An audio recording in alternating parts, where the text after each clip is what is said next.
Good evening dear student.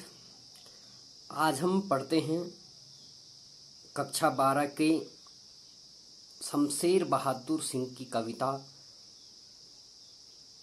Usha, जो हिंदी आरोह पाठ 6 कविता शमशेर बहादुर सिंह जी की उषा नामक कविता लिखी गई है। हम इसे पढ़ेंगे।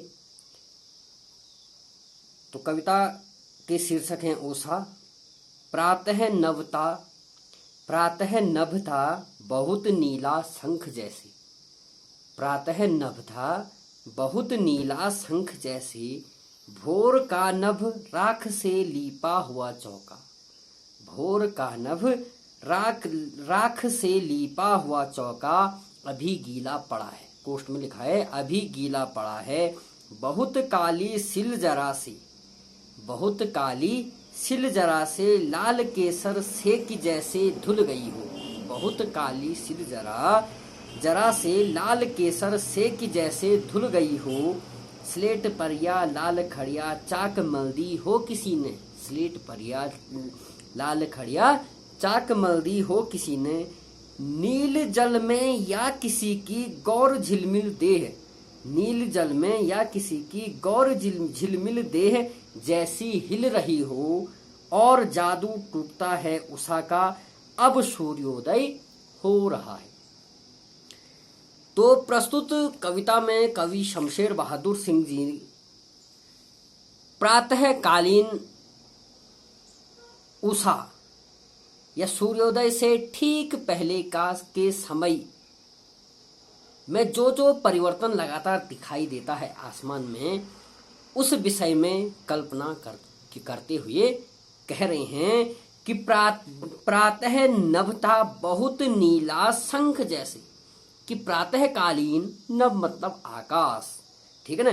प्रातःकालीन जो आकाश या जो आसमान था वो नीला शंख जैसा प्रस्तुत हो रहा था, ठीक है ना। ऐसा प्रतीत हो रहा था कि जैसे नीले शंख की भांति प्रातःकालीन नभ का या भोर की नभ का वातावरण इस प्रकार लग रहा था कि वो बिल्कुल नीले शंख की तरह दिखाई दे रहा था। भोर का नभ, भोर मतलब प्रातःकाल का आसमान, इस प्रकार से नीले शंख की भांति बहुत सुंदर विद्यमान नजर आ रहा है। राख से लीपा हुआ चौका अभी गीला पड़ा है। और इतना सुंदर प्रतीत हो रहा है, कवि ये भी महसूस कर रहे हैं कि जैसे राख से लीपा हुआ जो चौका है, ठीक है ना, चौके को जब लीपते हैं राख से, उसकी लिपाई पुताई करते हैं, तो ऐसा लग रहा है कि वो अभी गीला पड़ा हुआ है। इतना सुंदर, इतना मनोरम प्रातःकालीन उषा का समय लग रहा है। बहुत काली सिल जरा से, बहुत काली सिल जरा से लाल केसर से कि जैसे धुल गई हो। और भोर का नभ इस प्रकार से प्रतीत हो रहा है कि जैसे बहुत काली सिल मतलब पत्थर, कि बहुत काला कोई पत्थर है, उसमें किसी ने लाल केसर पीसकर उसे धो दिया हो, ठीक है ना। बहुत काली सिल पर किसी ने, पत्थर के टुकड़े पर किसी ने लाल केसर में पीसकर उसे धो दिया हो। स्लेट पर या लाल खड़िया चाक मल दी हो किसी ने, या ऐसा लग रहा है कि जैसे स्लेट पर या लाल खड़िया चाक मल दी हो। किसी स्लेट पर क्या कर दी हो, किसी ने लाल खड़िया, एक लाल रंग का जो पत्थर है या लाल रंग का जो चौक है, किसी स्लेट, किसी पत्थर पर किसी ने जबरदस्ती उसको घिस दिया हो, ठीक है ना। ऐसा सुंदर प्रातःकालीन भोर का नभ लग रहा है कि नील जल में या किसी की गौर झिलमिल देह जैसे हिल रही हो।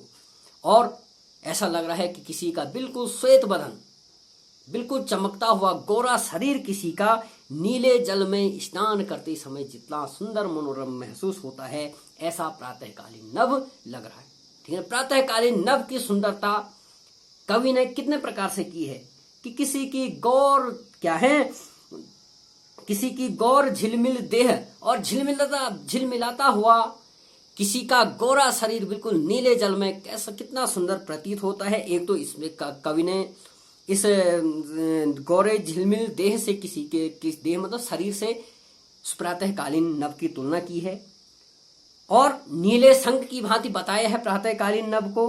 राख से लीपे हुए चौके की भांति कवि ने प्रातःकालीन नभ की तुलना इस प्रकार से की है। या बहुत काली सिल पर लाल क्या है खड़िया चौक लाल केसर पीसकर किसी ने धो दिया हो, ऐसा सुंदर आसमान किस प्रकार से लग रहा है कि कवि बिल्कुल इसकी तुलना विभिन्न प्रकार से इस प्रकार से की है कि कितना सुंदर प्रातःकालीन नभ या भोर का आकाश कितना सुंदर प्रतीत हो रहा है। कवि ने विभिन्न तरह से क्या किया है, प्रातःकालीन नभ की सुंदरता की तुलना की है।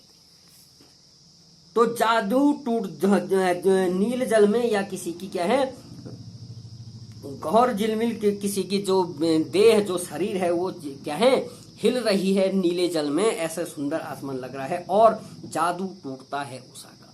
और ये प्रातःकालीन नभ का जादू था कि वो किस किस तरह से प्रातःकालीन नभ की सुंदरता लग रही है, किस किस से उसकी तुलना की गई है। और जैसे ही उस उषा का जादू टूटता है और अब सूर्योदय हो रहा है, और जैसे ही सूर्योदय होता है प्रातःकालीन उस भोर के आकाश की सुंदरता धीरे धीरे कम हो जाती है। ठीक है, तो इस प्रकार ये कविता यहाँ पर हमने पढ़ी और आपको जरूर भरोसा है कि आपको समझ में आया होगा। नहीं आया तो आप बिल्कुल कमेंट करके हमें बता सकते हैं। धन्यवाद।